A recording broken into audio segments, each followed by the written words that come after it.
guys, bersama saya lagi dalam Alright Nopo Channel. Panas dan gempak sahabat-sahabat semua. Kenapakah PAS pemimpin-pemimpin lebay-lebay ini begitu marah, begitu benci dengan YB Rafizi Ramli? Kalau kita lihat di dalam parlimen, ya, apabila Rafizi Ramli berucap, ya, pastinya akan diserang bertubi arus, bertali arus, ya. Begitu juga di dalam sosial media di luar hari ini, ramai yang menyerang, ya, pribadi YB Rafizi Ramli. Kenapa sahabat-sahabat semua? Apakah punca sebenarnya PAS begitu marah dan berang dengan YB Rafizi Ramli? Adakah mereka jealous? Adakah mereka merasa gentar atau merasa takut dengan YB Rafizi Ramli ini? Ini yang menarik untuk kita kongsikan bersama dengan Anda, ya, selepas Rafizi Ramli membongkarkan apa sebabnya, ya, lebay-lebay, ya, parti PAS ini, Bersatu ini begitu marah dengan Rafizi Ramli. Jadi tanpa buang masa, mari kita tonton video ini. Tapi sebelum itu jangan lupa juga untuk support Alright Nopo Channel dengan cara tekan butang subscribe, like, dan share. Mari kita tonton pembongkaran sendiri daripada YB Rafizi Ramli. Maksudnya ini adalah satu kerajaan yang kuat. Dan kita nak masuk dalam pilihan raya negeri, 6 negeri. Dalam keadaan kita juga tahu bahawa mengikut kempen setakat ini dan dapatan dan kaji selidik dan perisikan dan sebagainya, gayanya ialah kita akan tetap kekal berkuasa di Selangor, Negeri Sembilan dan Pulau Pinang. Maksudnya yang digambarkan sebagai penolakan rakyat terhadap kerajaan perpaduan itu tidak akan berlaku pun.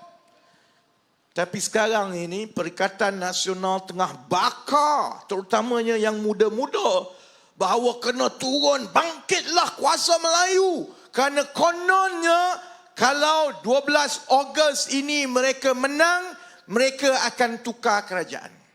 Lembu pun cerdik lagi daripada tu, tahu. Lembu pun tahu beza antara pilihan raya negeri dengan pilihan raya pusat, persekutuan. Kok mananya dia kata boleh bertukar tu? Kok mana? Sebab itu kalau saya kasar dengan PAS Bersatu tu, lepas ini, saya nak beritahu kawan-kawan UMNO, lepas ini Bersatu pun, dia akan jadi boyfriend yang gigit jari juga dengan PAS. Cuma kita set awal-awal, lepas ini bila dia kena lanyak dan dia kena PAS curang dengan dia, dia datang dengan kita tak payah layan. Tak payah layan kan. Sebab kami pun pernah dengan Bersatu dulu sekejap. Jadi kita pun tahu. Baik. Dalam Perikatan Nasional ni sebenarnya PAS. Dia racun, dia bakar, dia beritahu begitu semata-mata dia nak perbodohkan rakyat. Terutamanya yang Melayu-Melayu yang muda ini. Kononnya kalau mereka ramai-ramai, lagi perkauman, lagi kasar, lagi biadab, maka dalam pilihan raya negeri, lepas habis 6 negeri, maka akan tukar kerajaan persekutuan. Saudara-saudari tahu benda itu takkan berlaku pun. Dia takkan berlaku.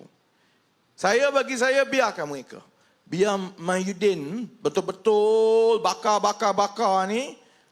Biar PAS bakar. Sebab bila dia terlebih bakar macam ini, mereka akan terbakar lepas 12 Ogos. Kerana yang dijanjikan kepada rakyat, kepada orang Melayu yang duk sokong dia tu, yang muda-muda yang duk buat TikTok angkat tangan lawan Anwar tu, lepas ni potong tangan kamu nak letak ke mana? Sebab benda tu takkan berlaku. Saya tahu contohnya lepas ini 2-3 bulan daripada sekarang, PAS dan juga Bersatu lepas ini akan ada masalah dengan penyokong mereka sendiri. Kerana dia juga beritahu penyokong dia bahawa lepas ini akan tukar kerajaan, kita jadi kerajaan persekutuan. Lepas 2 bulan, penyokong dia sendiri kata, dulu kamu kata tukar, kamu suruh kita buat macam-macam, tiba-tiba tak tukar pun. Dia macam RUU dululah. Sikit-sikit jom kita ke Padang Merbok, kita tukar kerajaan Islam kita buat hudud. Sampai ke hari ini daripada hudud RUU jadi REE, Bumi Nadir. Saya tahu benda tu. Jadi biarkan dia. Tapi masalahnya ialah begini. Macam yang saudara Anwar sebut, kita berada di landasan yang betul. Kalaupun saya bersemangat sangat, kawan-kawan semua bersemangat, walaupun sebenarnya tak ada keperluan. Saya tahu keadaan tidak akan bertukar. Saya tahu kursi saya tak terlibat. Saya tahu kawan-kawan insya-Allah lepas semua. Saya tahu kita akan terus. Sepatutnya saya tak payahlah sampai hilang suara, makin gemuk, kena pakai baju hitam tiap-tiap malam. Sebabnya ialah saudara-saudari, kita semua sayang kepada negara kita. Kita sayang kepada orang yang susah. Kita masuk politik sebab kita ingin mencari sedikit pahala. Dan cara paling baik untuk kita dapat pahala kalau kita diberi tanggungjawab dan amanah awam ini, ialah kalau kita boleh tolong orang yang lemah, orang yang miskin, orang yang perlukan pembelaan. Dan sekarang kita berada di landasan yang baik. Banyak perkara yang sebelum ini kita rasa susah. Negara kita ni bergelumang dengan masalah, dengan segala cabaran. Kita sudah mula susun satu demi satu dan landasan itu baik. Tapi landasan itu sekarang hendak disabotaj oleh Perikatan Nasional hanya sebab mereka nak kuasa. Saya pernah tanya Tan Sri Muhyiddin tahun 2018. Saya rapat dengan dia dulu sebab dalam PKR, perunding kursi daripada dulu adalah saya. Marilah girlfriend, boyfriend mana pun kena runding dengan aku nak masuk Miminang. Jadi zaman itu dengan Bersatu, yang merundingkan bagi pihak Bersatu adalah Tan Sri Muhyiddin, saya dengan Saifuddin bagi pihak PKR. Jadi kami rapat. Lepas 2018 saya tanya dia, Tan Sri tak sihat, Tan Sri ada kanser. Tan Sri ialah. Jadi apa rancangan Tan Sri? Saya ingat lagi yang dia jawab. Dia beritahu saya tak berminat lah, saya pernah jadi timbalan Perdana Menteri semua saya. Kalau saya nak apa-apa, saya jadi Perdana Menteri je lah. Dia. Tahun 2018. Tan Sri Muhyiddin, anda telah diberikan peluang oleh Allah untuk jadi Perdana Menteri. Tebuk atap tak tebuk atap tu belakang kira lah. Tapi Allah dah bagi pun jadi Perdana Menteri. 18 bulan. 18 bulan yang derita untuk rakyat. 18 bulan yang mewariskan hutang yang sebegitu besar kepada kami sekarang. 18 bulan yang jana, tak jana wibawanya, habis duit rakyat kiri kanan. 18 bulan yang kami semua dikurung. 18 bulan yang ramai orang kehilangan keluarga. Bukankah lebih baik untuk tidak lagi terus buat kacau begini? Tapi taklah. Sebab dia masih lagi nak jadi Perdana Menteri, yang PAS itu masih lagi nak seberapa banyak jawatan.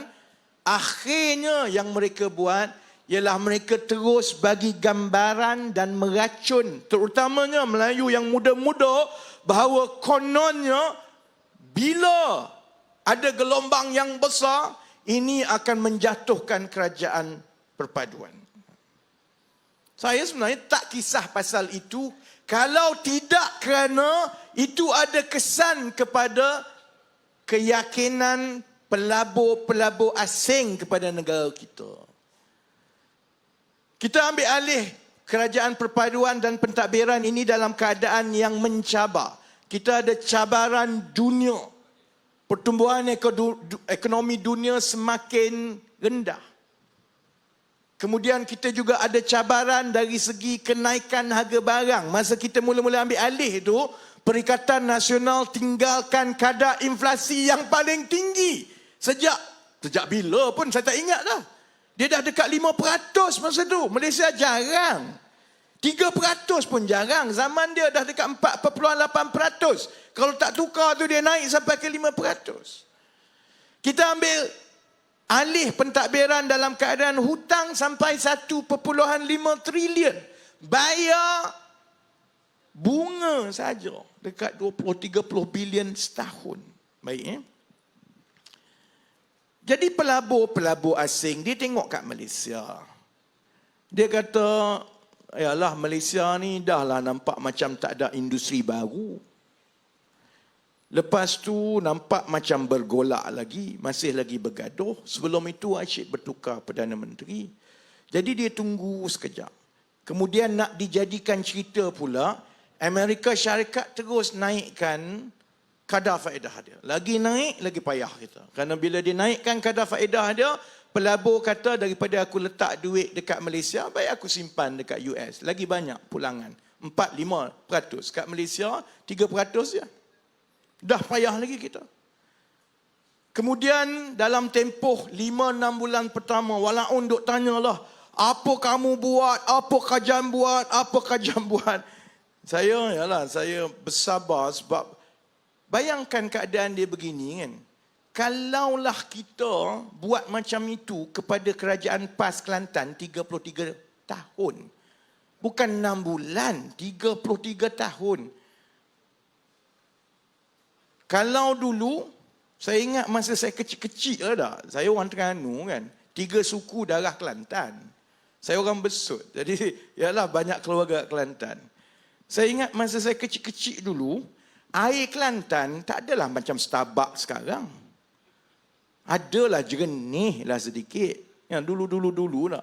Hasil daripada 33 tahun mereka memerintah, Starbucks pun tak nak buka dekat Kelantan. Tak boleh buat peniaga. Air itu makin teruk. Agaknya karat makin teruk dalam paip. Sebab 33 tahun kau buat apa sebenarnya? Tapi kita tak ada lah buat bising macam tu. Tak ada ratib tiap-tiap hari. Kita tak ratib kat dia tanya, yang dulu kamu seret pakcik-pakcik tua daripada seluruh Malaysia pergi berkumpul kat Padang Merbuk. Bergaduh kononnya nak buat hukum hudud. Mana hudud kamu? Kamu ada 33 bulan masa dalam kerajaan. Tak ada hudud. Kita tak adalah kata macam tu sebab kita tahu bahawa fokus kita ialah rakyat dan negara. Yang kita nak tumpu ialah macam mana nak bawa negara dan ekonomi ke landasan yang betul. Dan untuk itu kita tumpukan 4-5 bulan. Dia nak bising-bising lah. Dia nak kempen jatuhkan kerajaan ikut suka kamu lah. Kita perlukan 4-5 bulan yang pertama sejak kita ambil alih itu untuk kita rangka dasar yang baru-baru ini Datuk Seri Anwar lancarkan sebagai ekonomi madani. Baik, orang tanya, kenapalah lama sangat kamu tak buat apa-apa? Korang pernah semak tak sebelum ini, kerajaan-kerajaan sebelum ini, lama mana yang diambil masa untuk menghasilkan satu pelan ekonomi? Datuk Seri Najib dulu lebih kurang 12 bulan. Ambil alih April 2009, lancar di Parlimen sekitar Ogos, tak silap saya, 2010. Kemudian zaman Pakatan Harapan, saya tak tahu Azmin ada buat apa-apa tak. Saya tengok kerja dia duk ikut Mahathir pergi mana-mana. Jadi saya tak ingat dia ada lancar apa ke tak lancar, saya pun tak tahu. Kemudian Tan Sri Muhyiddin Yassin jadi Perdana Menteri, dia tak lancar apa-apa pun. Dia tutup pintu kita dah lah. Tak ada. Kerajaan perpaduan ambil masa 7 bulan daripada tarikh kita diangkat untuk memikul amanah kerajaan untuk hasilkan satu dokumen perancangan ekonomi. Kau nak lama mana lagi? Kau nak cepat macam mana? Sebab kita juga tahu bahawa kerangka ekonomi itu bukan sebab nak menang undi. Kerangka ekonomi itu terutamanya ialah untuk meyakinkan pelabur-pelabur bahawa rancangan kita itu ialah rancangan yang baik, bukan rancangan yang populis, bukan rancangan yang angan-angan, rancangan yang tulus, ikhlas dan jujur dengan masalah-masalah yang kita ada. Jadi kenapa kita perlukan 6 bulan? Sebab pertama, kita kena semak semua perancangan-perancangan yang lepas-lepas. Sebab itu kalau tengok Sanusi, dia bagi gaya macam Kedah ini negeri yang paling hebat di seluruh Asia. Kempen dia sekarang Greater Kedah. Aku tak tahu kok mana yang Greaternya. Dia tiru daripada Kelang Valley, Lembah Kelang. Lembah Kelang, walaupun kita ada Selangor dan kita ada wilayah, kita ada satu perkumpulan ekonomi yang sama, iaitu Lembah Kelang. Jadi bila kita nak merancang mengenai ekonomi di Selangor, di Lembah Kelang, sebab itu kita tak boleh tengok Kuala Lumpur saja atau Selangor saja. Kita kena tengok secara keseluruhan, sebab itu dipanggil sebagai Greater Klang Valley. Sanusi ni agaknya, dia kemaruk sangat nak datang Selangor. Sebab orang tanya dia, kenapa kamu tak majukan Kedah? Dia kata kalau kami dekat dengan KL pun kami maju juga. Tu saya kata macam itu senang lah. Siapa-siapa menang, manifesto dia sebagai Menteri Besar Kedah, kalau saya menang, saya akan ambil Pulau Pinang. Kalau saya menang, saya akan ambil Kuala Lumpur jadi sebahagian daripada Kedah. Saya melawak je. Tengok dia buat betul, saudara-saudari. Kempen dia sekarang Greater Kedah. Kedah tu bersatu lah. Kau nak ambil yang mana lagi? Greater Kedah. Lepas itu tengok. Dia punya cara sembang tu. Cara dia macam semua ini hanya berlaku sejak dia jadi Menteri Besar. Kalau dekat billboard besar-besar. Soal loji air. Macam mana langkah-langkah dia untuk menyelesaikan masalah air di Kedah. Dia sembanglah cerita pasal loji air baru gini. Exco air daripada Pakatan Harapan sebelum dia tebuk atap, Saudara Zamri, kemudian jawab mudah. Zamri kata, loji air yang 5 tu yang ada, loji rawatan air di Kedah yang Sanusi duk jual sebagai pencapaian dan kehebatan dia, loji itu bukan saja PAS yang tak minta, Pakatan Harapan pun tak boleh nak mengaku. Sebabnya permohonan loji air itu dibuat oleh Datuk Bashar zaman UMNO dulu pun. Daripada zaman Datuk Bashar, Menteri Besar Kedah dulu yang minta 5 loji air tu. Kerajaan Persekutuan bagi. Kemudian kerajaan beralih kepada Pakatan Harapan 2018. Bak mari dengan Sanusi ni, ini nama dia Sanusi curi ayam. Orang lain buat kerja, orang lain susah payah, orang lain selesaikan. Dia kerja dia pandai angkat tangan mengaku, saya punya cikgu. Jadi sebab itu kita tak boleh buat macam itu. Kalau kita nak buat perancangan ekonomi, kita kena yakinkan pelabur-pelabur bahawa semua ini telah dipertimbangkan sebaik mungkin dan bukan cara saja nak cepat, nak mengaku, nak ambil kredit kerana nanti kantoi macam Sanusi. Sebab itu kita perlukan 6 bulan kerana setiap satu perkara yang kita nak buat, dia bukan hanya mengambil masa untuk menetapkan dasar. Lepas kita dah ada cadangan dasar itu, kita kena panggil kementerian-kementerian dan agensi-agensi yang terlibat. Bincang bersama, bincang dengan sektor swasta. Supaya bila dah ada dasar, lepas itu nak kena buat. Kalau tidak umum saja, lepas tu habis, tak jadi.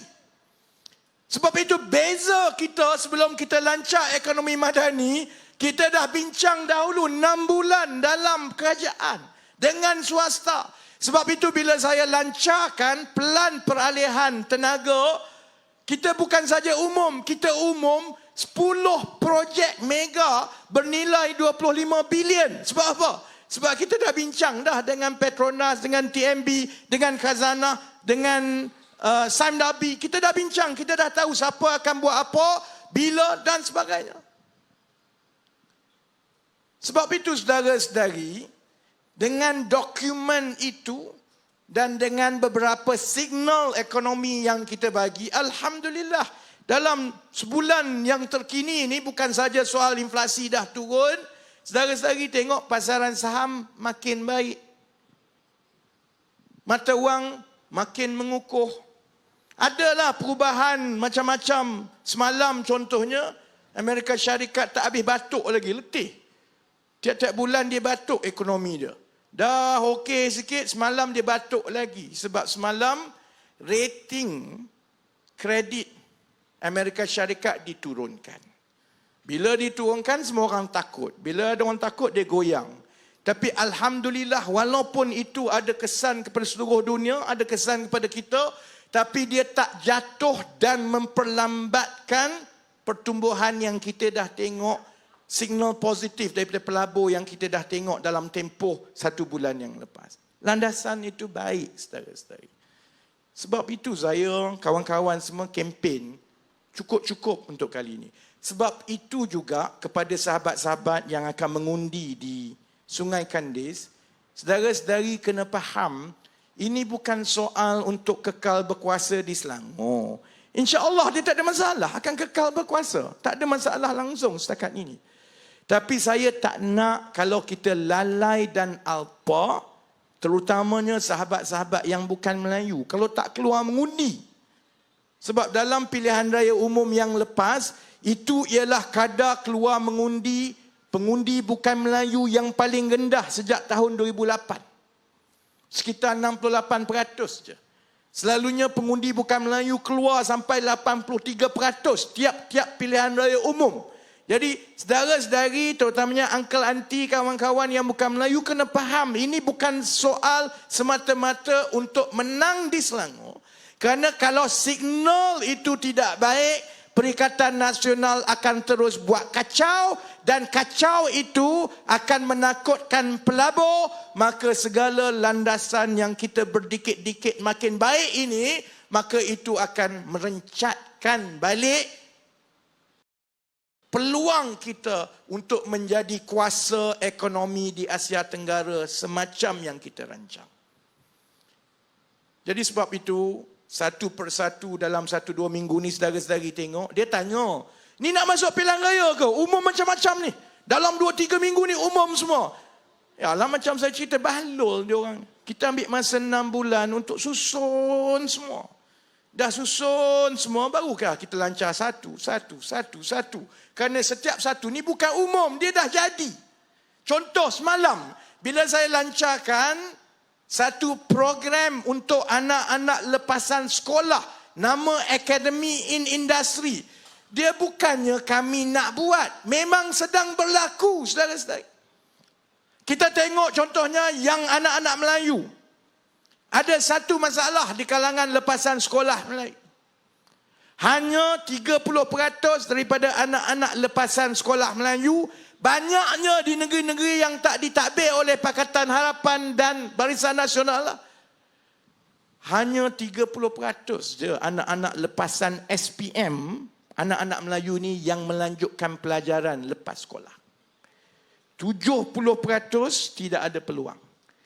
70% lepas sekolah kena pandai-pandai sendiri. Mak ayah ni dah teruk ni kena kerja. Habis sekolah, yang anak tu pula dia tak ada kerja. Sebab dia paling tinggi, dia pergi sampai SPM. Jadi kita nak buat apa? Sebelum ini kerajaan sediakan suruh pergi kepada TVET, Institusi Latihan Teknikal. Macam-macam ada. Masalahnya budak-budak kita tak nak pergi. Makin lama makin kurang, dia tak nak pergi. Saya nak marah kat dia orang pun tak guna. Sebab kita tahu anak muda sekarang, dia rasa lebih baik bekerja daripada dia pergi belajar. Sebab dia kata kalau saya pergi belajar pun 3-4 tahun, kena ambil pinjaman PTPN ke PTPK. Tabung, Perbadanan Tabung Kemahiran. Kena ambil semua ni. Kalau keluar-keluar tak dapat kerja, siapa nak bayar? Betul juga dia kata. Jadi sebab itu kebelakangan ini kita tengok makin ramai anak-anak Melayu habis SPM, dia habis kat situ je. Dia tak nak pergi mana-mana dah. Dan ini akan jadi kesan yang besar kepada negara, kepada keluarga, kepada masyarakat. Dia buat apa selama ni 33 bulan? Bukan benda ni baru berlaku. Benda ni daripada dulu pun. Memang dah ada. Tapi Haji Hadi, pernah tak dengar Haji Hadi cerita pasal benda ini? Saya kalau dia cerita, saya tak marah. Kalaulah Sanusi cerita pasal mana nak tolong anak orang miskin, baguslah. Tak ada modal untuk saya nak marah dia. Masalah dia bila dia naik pentas ceramah, cerita dia pasal kebencian. Cerita dia biadab dengan orang. Soal masalah utama orang Melayu, dia tak sentuh langsung. Masalahnya yang muda-muda ni apa nak jadi lepas ini. Sebab itu 3-4 bulan dah kita dah usahakan, kita mengambil jalan begini. mengambil kira bahawa anak-anak muda sekarang mereka tak nak melanjutkan pelajaran, dia nak kerja terus, dan pada masa yang sama kilang-kilang dan juga syarikat-syarikat kita sebenarnya memerlukan pekerja tempatan. Sebab dia tak cukup pekerja. Dia nak ambil pekerja asing, sekarang makin mahal sebab dia kena bayar gaji yang sama dengan pekerja tempatan sebab ada gaji minima. Tak boleh dah bayar pekerja asing lebih murah daripada gaji minima. Gaji minima 1,500 bulan. Campur visa, campur semua tu, gaji yang perlu dibayar kepada pekerja asing ialah lebih kurang RM2,000 sebulan pun. Jadi lebih baik gaji anak-anak tempatan kita daripada duk ambil pekerja asing. Masalahnya ialah tak cukup anak-anak tempatan nak kerja. Bila tanya anak tempatan, satu, kebanyakan mereka ini duduk di pantai timur. Itu yang dulu salah satu daripada program Kerajaan Negeri Terengganu PAS ialah menyewa bas untuk menghantar anak-anak muda mereka cari kerja kat Selangor. Sebab banyak di sebelah sana. Jadi kita faham juga anak suruh dia datang pun payah. Sebab dia anak orang susah. Dia nak cari rumah, dia nak bayar deposit rumah, semua mahal. Mak ayah dia tak ada duit nak bayar. Sebab itu kita usahakan satu program. Kita peruntukkan untuk tahun ini terlebih dahulu 40 juta. Tahun depan 70 juta, dia akan terus naik-naik. Kita buat begini. Daripada mereka pergi ke institusi latihan ini, belajar sampai 3-4 tahun untuk dapat sijil kemahiran, lebih baik dia habis sekolah, dia kerja terus. Dia kerja dekat syarikat ajar dia, syarikat latih dia, bayar gaji dia lebih kurang RM2,000 sebulan. Untuk memudahkan lagi dia, kita bayar supaya dia ada allowance perpindahan. Supaya dia sewa rumah, dia duduk kongsi sama dia. Kerajaan dan swasta susun. Kita cari, kamu 5 orang daripada kampung ini datang duduk kat rumah macam ni. Setiap seorang allowance perpindahan 1,500. Kamu boleh bayar semua, kamu kerja, aku latih kamu. Baik, orang PAS ni walaupun mesti kata, alah apa susah sangat, dulu kan dah buat, apa yang barunya? Dulu tak boleh macam tu saudara-saudari. Sebab sebelum Academy in Industry yang kita lancarkan ini, syarikat-syarikat swasta tidak dibenarkan untuk mensijilkan anak-anak ini. Jadi dia kerja hebat macam mana pun 3-4 tahun, dia tetap tidak ada kelulusan. Dia hanya SPM. Sebab itu dia kata tak nak lah buat apa. Tapi kalau nak pergi kepada institusi TVET, dia pun tak nak. Jadi kita pun ambil jalan seperti mana yang dibuat di negara seperti Jerman. Kita pastikan bahawa syarikat-syarikat yang nak menyertai skim ini, mereka tampil ke hadapan jabatan kerajaan, iaitu Jabatan Pembangunan Kemahiran. Mereka akan audit setiap syarikat ini, tengok latihan macam mana, mesin macam mana, temu ramah dan uji pelatih-pelatih, tengok segala keperluan. Kalau mereka memenuhi keperluan untuk mensijilkan, layak untuk bagi sijil, maka kita sekarang pindahkan kuasa itu kepada syarikat-syarikat swasta ini untuk mereka mensijilkan anak-anak kita supaya dia kerja, dapat gaji RM2,000 tiap-tiap bulan dan lepas 18 bulan dia ada sijil kemahiran. Bila dia dah ada sijil kemahiran, dia kerja lagi, dia boleh disijilkan kepada diploma pula. Dan bila dia kerja lagi, lepas itu baru kita boleh angkat dia, sijilkan dia pula menjadi ijazah. Jadi bayangkan, yang ini ada orang muka dah berkerut dah. Sebab masa kami duk susun, kami dah buat test, 10 syarikat pertama, 100 orang yang pertama dah buat ni, lama-lama ada soalan ini. Jadi dia kata, macam itu baik tak payah pergi universiti. Memang betul lah. Untuk mereka yang tak nak pergi universiti, ada jalan baru. Kerana kalau pergi universiti, dia pergi ambil PTPTN 6 tahun, umur 24, sibuk cari kerja, dapat gaji RM2,000 lebih. Dia kata, tak berbaloi ya. Sebab kalau dia ambil jalan ini, jalan TVET yang kerajaan buat ini, dia mula kerja umur 18 tahun. Gaji dalam RM2,000 sebulan. Lepas 18 bulan, dia disijilkan. Gaji masa itu dah naik 2003. Kemudian daripada itu dia naik diploma 3,000. Maksudnya umur dia awal 20-an, dia dah boleh dapat gaji lebih banyak daripada gaji Sanusi masa dia umur 20-an. Sebab dia lebih berkemahiran, dah ada diploma, semua dah ada pengalaman kerja. Jadi saudara-saudari, benda ni penting. Sekarang sasaran kita sampai akhir tahun, kita berbaki 5 bulan ini, kita yakin kita boleh latih dan ambil anak-anak lepasan sekolah seramai 20,000 orang. Sebab dah ada 200 syarikat yang telah ditauliahkan sebagai berkelayakan untuk mensijilkan anak-anak lepasan sekolah. Dan mereka ini semua syarikat-syarikat besar. DRB, Highcom, CTRM, syarikat elektronik antarabangsa semua. Sebab itu saya kata, kalau kita berlawan dengan mereka, dia bukan soal kuasa, saudara-saudari. Sahabat-sahabat UMNO pernah berada di luar kuasa. Dulu orang kata UMNO ni tak boleh hidup, tak ada kuasa. Semua masing-masing kita pernah hidup sebagai pembangkang tak ada kuasa. Kita tahu bahawa amanah dalam kerajaan itu datang dan pergi. Ada masa kita dalam kerajaan, ada masa kita di luar. Kita dah biasa dah. Tapi yang kita pertahankan ini ialah kerana kita di landasan yang baik dan kita yakin yang kita usahakan akan bawa rahmah, membantu lebih ramai anak-anak orang susah yang sebahagiannya orang Melayu pun.